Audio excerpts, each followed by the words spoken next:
Scotland's equivalent to Wayne Couzens, absolute bacon of a copper. Now, this is what it's saying in the articles that I have read. This came to light last week, which in some of the news outlets online, this popped up. So, PC Allan Greer, who I'm going to be speaking about in this episode. And like I've just said, it's liking him to Wayne Couzens. But I believe after I've read this and just had a look through it, he's the equivalent to David Carrick, another horrible, despicable wronging of an ex-copper. Now, this is PC Allan Greer. He's actually got some similarities to Wayne Couzens and David Carrick. But before he could be found guilty, which he would have been, that's the reasons why he's took his own life. So because he'd been arrested, suspended, and he didn't want to face the consequences, and he probably knew that when he got inside of prison, he would face the bacon bashers up in Scotland. Barlinnie and places like that would have had a field day with him inside of prison, and he knew it. So he took the coward's way out because he didn't want to face any justice. Now, when I say I'm going to explain myself when I say the coward's way out. I don't mean this on the fact of people who suffer from mental health and take their own lives. He done this because of what he had done and the actions, and he didn't want to face up to his victims. So he was a copper for 16 years, I believe it was. I will go over it in a minute to get the full details to you lot, people. But he was a violent rapist who attacked women over 14 years. And the first one dated back in 2012 when she rang the coppers up to report an offence. And him, PC Allan Greer, along with another copper, attended the premises of this lady. And then a couple of hours later, he returned by himself, forced his way into her premises, and raped her inside of her own house. But obviously, because she knew he was a copper, she was in fear. We don't know exactly what he said to her, but if he'd done what the likes of David Carrick did, threatening women whilst he was doing this to them, saying he's a police officer, using his power to abuse women, she would have thought, well, he's a police officer, they aren't going to believe me. So she had suffered for all those years and reported the case. I believe it was last year. I will tell you in a moment because I have read over all this, but some of the details I can't remember vividly, but I will go over it. But I believe it was last year when she reported this and obviously plucked up the courage, and she did stop going back to give a formal statement. She went to the police station, but then the fear got the better of her. But she did eventually give a statement, and he was suspended. And there was a timeline of events where he could have actually been caught and stopped. But another sex worker had reported his number. She didn't know that he was a copper, they didn't know who he was, but she made a statement to the police, gave the number, which was his number, saying that he'd been violent when he was having, or using her services rather. So what I will do now, people, I will go over the article which I have in front of me to give you the full details of this case. So, the bacon, what I'm going to refer to him as, the bacon who took his own life in May was a violent rapist who carried out attacks and attempted murders of women over at least 14 years. PC Allan Greer, first known victim, was a woman he raped in her home in Glasgow in 2012 after she called police to report being the victim of a crime. The woman reported the attack by Greer late last year, sparking one of Police Scotland's biggest ever anti-corruption inquiries. Detectives have so far uncovered a further 8 victims, 5 of whom were sex workers attacked while Greer was off duty. It has emerged that the Bacon used hundreds of those types of workers throughout his career, and it is anticipated more victims of his violence will be identified. Of course there will. And hopefully, when they're watching this and he sees his face pop up, they'll think he's the one that attacked me. Because he's an absolute bacon, or was, shall we say. Assistant Chief Constable Lynn Ratcliffe, Gold Commander for the investigation, said what the inquiry had found was truly shocking. She said the officer has clearly abused his power and has revisited someone that he's encountered in the course of his duties, reporting a crime, and then going back a couple of hours later. She would have thought, oh, here's that copper come back for an update. And what does he do? The most fucking despicable thing imaginable. She said the officer has clearly abused his power, but the victim was brave enough to come and speak to us, and that really was the trigger point for us starting our investigation. Even though it took her 13 years, because it was in 2012, and it was late last year, so 13 years she has suffered, and wanting to pluck up the courage to go and report what he had done, but eventually she did. So it says that's allowed us to proactively identify a further 8 victims. Ratcliffe's confirmation of the inquiry comes following a BBC disclosure investigation into Greer's offending. A source close to the investigation says it feels a bit like this could be Police Scotland's Wayne Couzens moment. Well, Wayne Couzens obviously was sentenced to life without parole for the murder of Sarah Everard. He was a Met police officer who was jailed for the rape and murder of Sarah Everard in London 5 years ago. But David Carrick done this same sort of thing over a period, I think it was around about the same amount of period of time, 12 years. But he had extensive victims where he had done similar rapes and beatings and attempted murders, and he's serving, I think he got about 12 life sentences with a minimum of 30 odd years. Greer was born in Australia in 1978, moved to the UK when he was 6. He joined Strathclyde Police in 2009 before it merged with Police Scotland in 2013, and had 17 years of apparently unblemished service because he was abusing his power of trust and going under the radar to do these deeds of absolute bacon. At first he worked as a uniformed response officer in Glasgow before he secured a job in officer safety training based in Coatbridge in about 2016. This meant he was involved in teaching probationary officers as well as refreshing more experienced officer training. When he died, or when he took his life in May in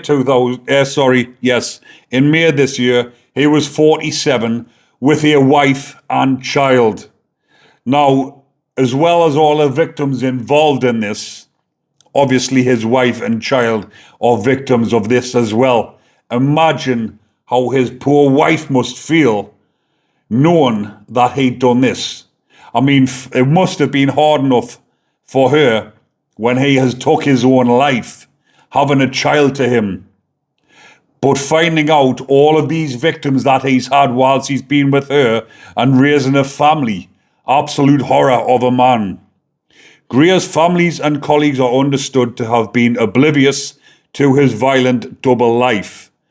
Well, apart from the colleagues, the family obviously would not have had a clue about this.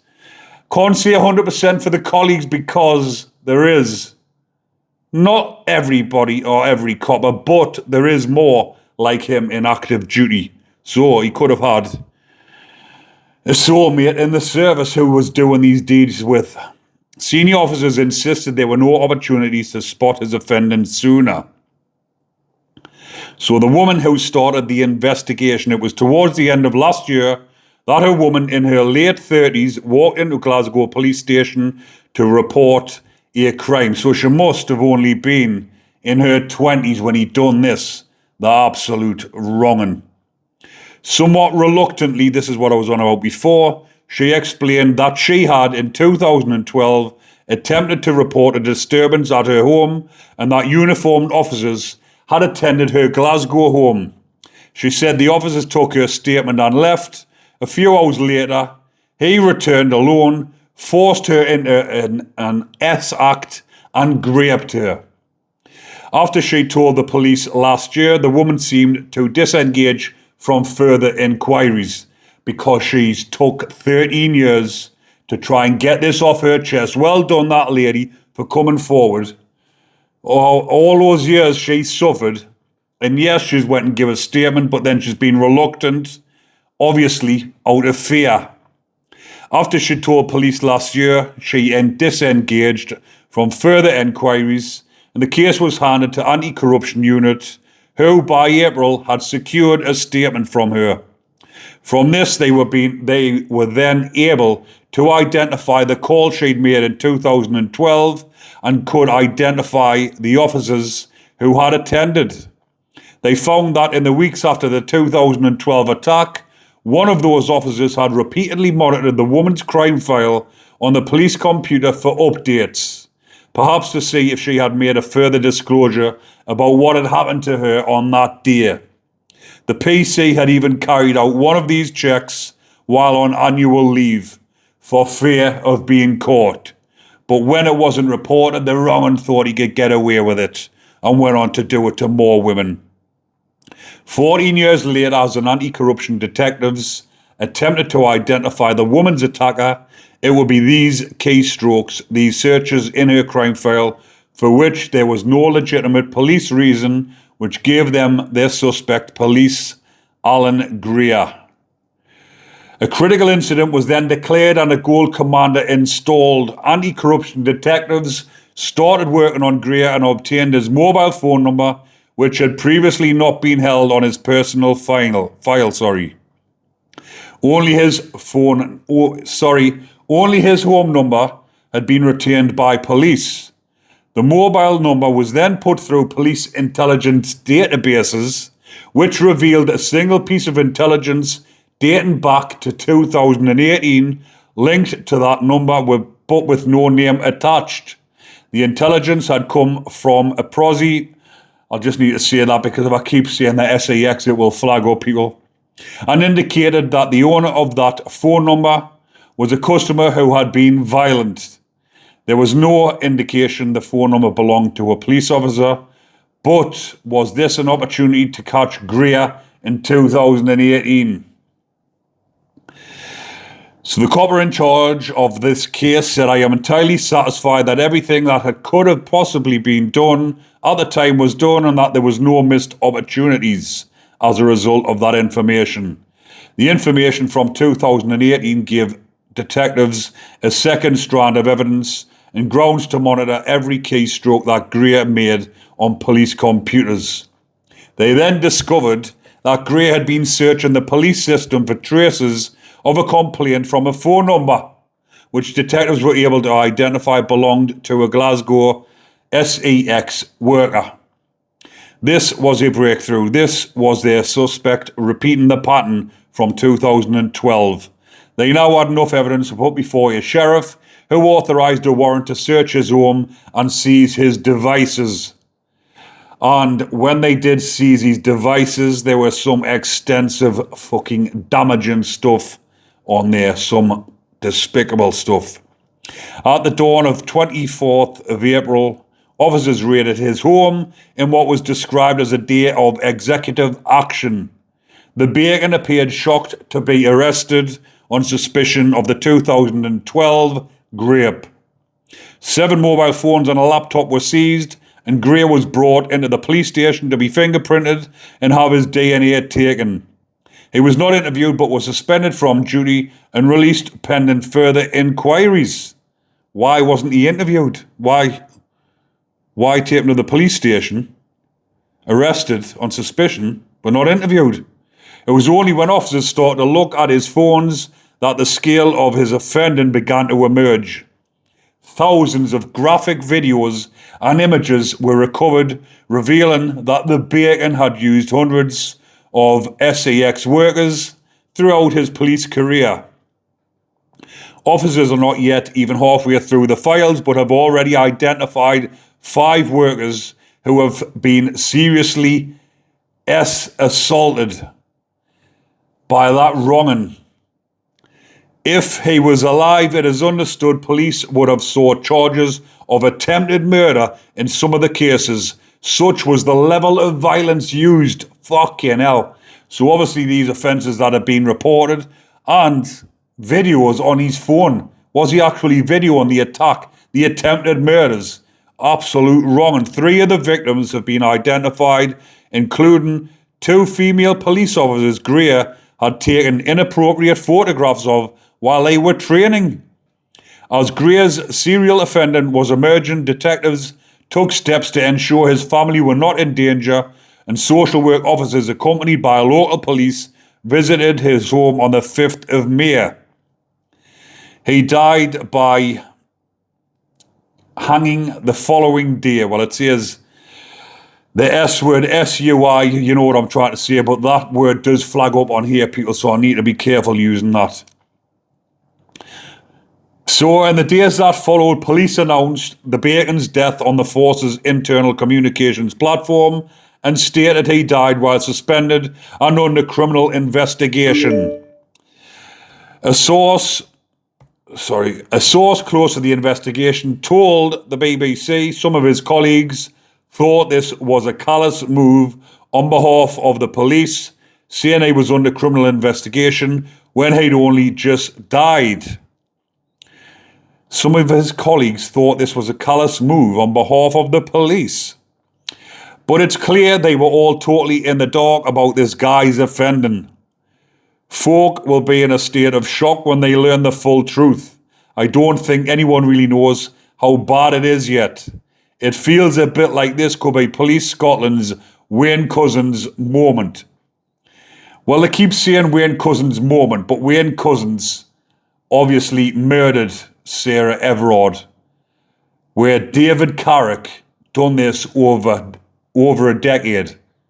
Wayne Couzens only had, when I say only, I mean only one victim. I'm not saying it to try and diminish the actual murder when I say only one victim, because that one victim was more than enough victims, because he actually ended her life after he killed her, the absolute fucking Bacon, who was in Franklin shitting himself, by the way.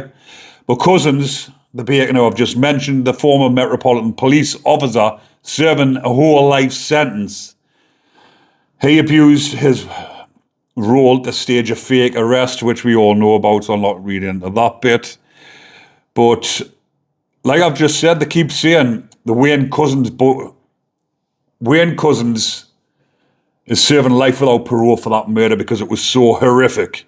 David Carrick was serving 12 life sentences or around about that because of all the victims that he had, which is more similar to this case. So the Chief Constable insisted the vetting landscape in Police Scotland is markedly different to when Greer joined Strathclyde Police. There are still thousands of images recovered from his device that have to be sifted through, and it is understood he used multiple pseudonyms and phones to carry out his SUL transactions.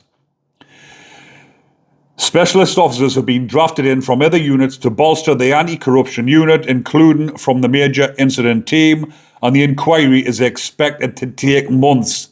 So this, what I've read out, is just the tip of the iceberg. When it all comes out, the investigation is fully finished and everything is released, then the extent of what he's actually done will be public knowledge. This, like I've just said, They haven't even gotten through most of the material that was on his phones and laptops.